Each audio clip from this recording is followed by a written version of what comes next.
All right, so I'm talking to a friend of mine, and he's telling me about he is trying to like DM people to get business and it's not working. So I want to talk about today in this video the idea of a direct approach versus an indirect approach in human beings in regular life. And you could also use this in your business, or if you want to meet somebody and have a date, or if you just want to make friends, whatever. Just the idea of going direct versus indirect, okay? So typically, when we approach somebody we like, we tend to kind of make excuses about it. Like, hey, do you know where the nearest Starbucks is?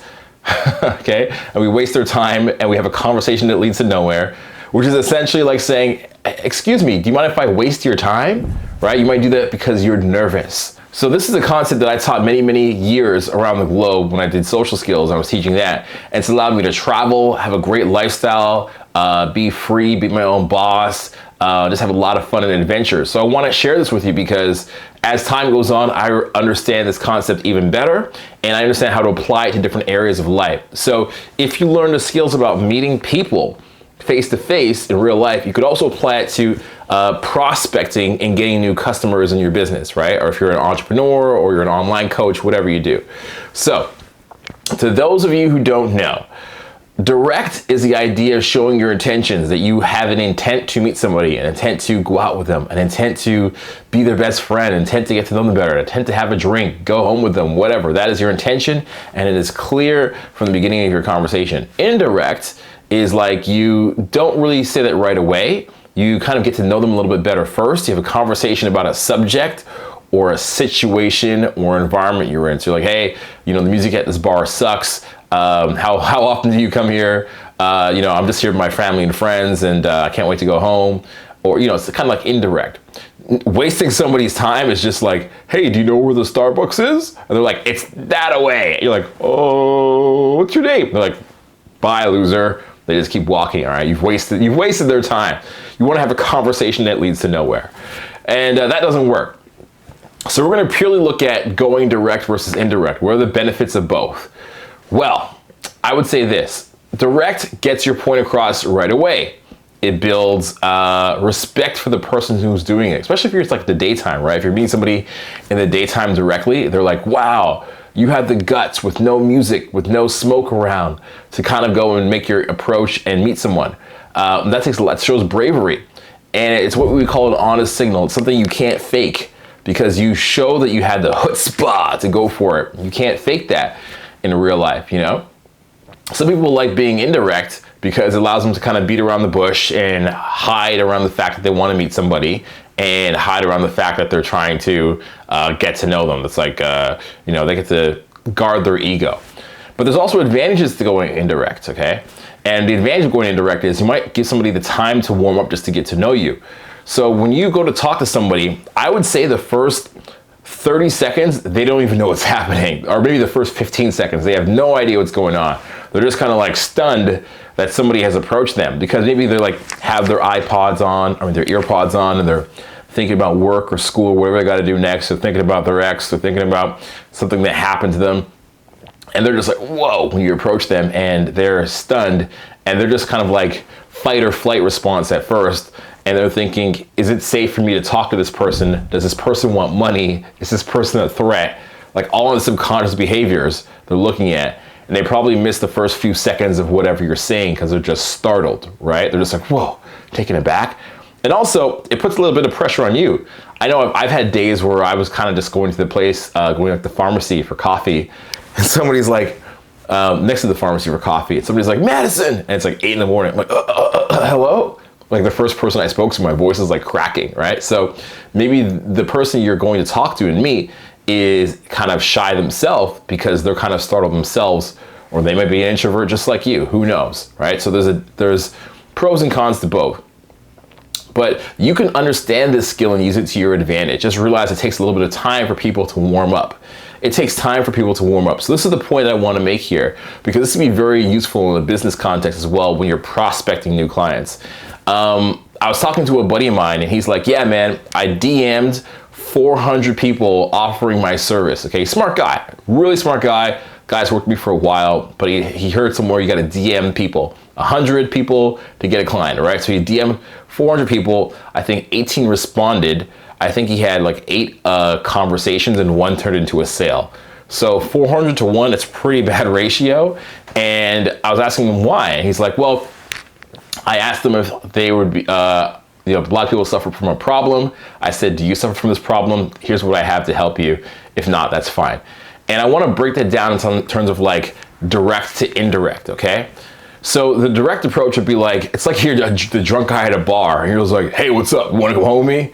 And it's like, person's like, no, you don't even know my name. You didn't ask me any questions. It's like, whoa, it's like, calm down a little bit, right? That's how like most sales guys actually are. I want to put on my screen now some like DMs that I get. I get about 10 DMs a day. They're almost like dick pics, bro. Like how girls get dick pics. I get 10 DMs a day that I don't want of people offering me a service. Hey, what's up? Really enjoy your channel. Here's my service. You want to work with me? I'm like, what? You don't even know my problem. You don't even know what I'm going through. You know nothing about me, but you're trying to offer me a service. And that's not going to work. I think this was popular with a lot of like sales coaches. I think they taught it back in 2018, 2019, a lot of like their high ticket coaching programs and stuff. And they taught like just DM a bunch of people and you get sales. And it seems easy and simple, but it's actually very, very wrong because so many people are online. We live online right now. So that has to be changed. It might have worked in 2018, but it definitely doesn't work anymore. You know, it does not work anymore. Now it's really all about connections and relationships. So that's the first mistake there. Second mistake that's a little bit better though, would be like, if you're like, hey, what's up? I offer this problem. I offer this service for people that have problems. So you have the problem, but then you run into a yes or no. The client says, yes, I have the problem, or the potential client says, yes, I have the problem, or no, I don't. And that's very binary. You see what I'm saying? It's like, yes or no, I don't. And then that's the end of the conversation. It's very black or white. And a lot of things in life aren't binaries. It's like, it takes time. Have you ever met somebody, like let's say in a dating context, where you met them at the time they were seeing somebody, but you kind of just like kept in touch as friends, like on Instagram or texting. And then 6 months later, they're like, oh, by the way, I happen to be single now. And you're like, okay, do you want to grab a coffee? They're like, yeah, I'd love to. Has that ever happened to you? Later on, it's because you had that relationship, right? That connection, the conversation going. Or what about you meet somebody and, in a city you're on vacation, you meet somebody and all of a sudden you got to travel back home.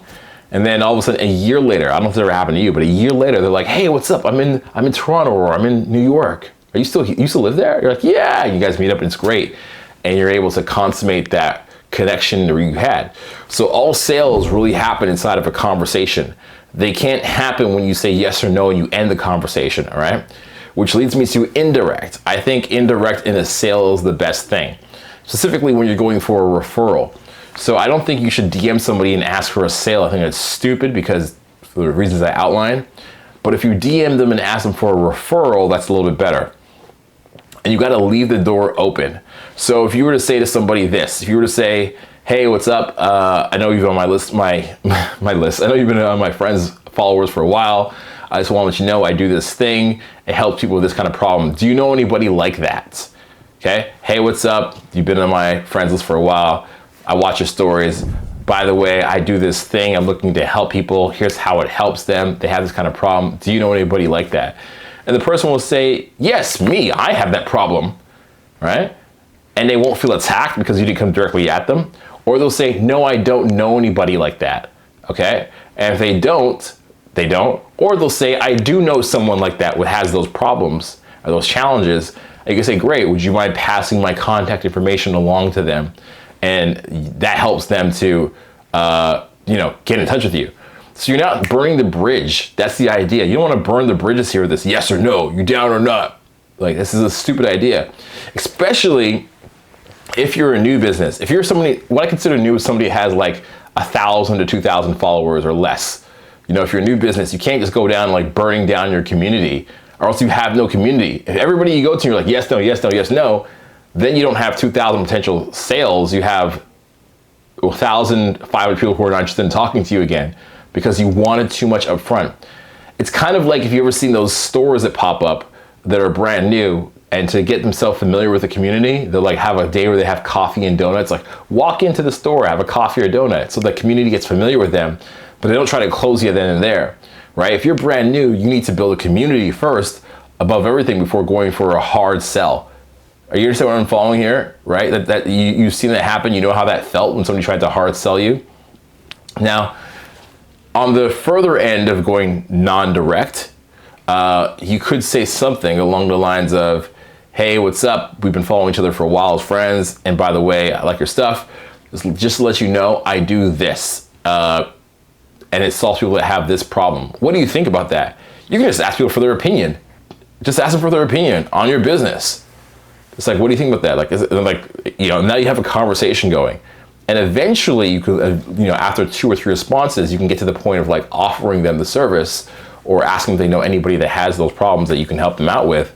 But you're not going to go in guns blazing for the cash. This is so stupid, and everybody's doing it. It's just so annoying. If I get one more DM like this, I'm going to blow my brains out. Like I want to delete my Instagram, or at least like log out for a week, because I just get these every single day. People are like, I'll write your email sequence. I'll do this. I'll do that. I'll do that. I was like, yo, you don't even know what my problems are. We haven't even talked. Do you even really know who I am? What's going on? Whoa, buddy. Whoa, buddy. Hold your horses, all right? And what it really comes down to is talking to people that are inside of your inner circle. So picture a circle here, a smaller circle, and a bigger circle. The smaller circle is your inner circle. The bigger circle is people that you don't even know yet. And the mistake that we make is we talk to people that are outside of our inner circle, just like they're inside of our inner circle and they owe us a favor. And that's further from the truth, okay? It can be any further. There was a study that was done a long time ago, okay, at a post office, where they said, ask the person in front of you if you can cut in line. And they found out if you gave a reason why, like there's a reason why you wanted to cut in front of them, you were 94% more likely to be able to do that, right? So these are people you don't know. With people you don't know, you can't just say, give me something, or I'm looking for this, or I want this. You gotta talk to them about it a little bit. Build that relationship and build that connection before you can proceed later on. DMing and harassing everybody in your social circle is not the way to do it. Like, unless you want to be like an Avon salesman or a multi-level marketing person, that's what they do, okay? See you in a bit.